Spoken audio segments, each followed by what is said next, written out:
മനുഷ്യർ രണ്ടു തരക്കാരുണ്ട്. ഒന്ന് പ്രതിസന്ധികളെ ധീരതയോടെ നേരിടുന്ന ശുഭാപ്തി വിശ്വാസികൾ. മറ്റൊന്ന് പ്രതിസന്ധികൾക്ക് മുന്നിൽ പതറുന്ന നിരാശാമനസ്കർ.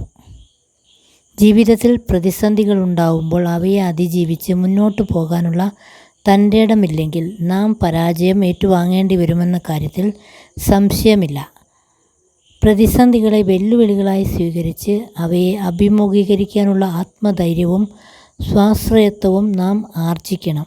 ഒരു പ്രതിസന്ധിയെ നാം തരണം ചെയ്തു കഴിഞ്ഞാൽ അത്രയും കഴിവുകൾ നമ്മിൽ വികസിച്ചു എന്നാണർത്ഥം. കഴിവുകളുടെ വികസനമാണ് വ്യക്തിത്വത്തിൻ്റെ വളർച്ച.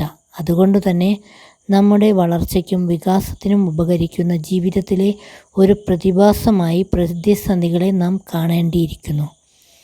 പ്രതിസന്ധികൾ മനുഷ്യ ജീവിതത്തിൻ്റെ ഭാഗമാണ്. അത്തരം സന്ദർഭങ്ങളിൽ സമചിത്തതയോടെ അതിൻ്റെ കാരണത്തെക്കുറിച്ചും മനസ്സിലാക്കി നമ്മുടെ അനുഭവജ്ഞാനത്തിനും യുക്തിക്കും യോജിക്കുന്ന തരത്തിലുള്ള പരിഹാരം കണ്ടെത്തി അത് പ്രായോഗികമാക്കാനുള്ള ധൈര്യം നാം പ്രകടിപ്പിക്കുകയാണ് വേണ്ടത്.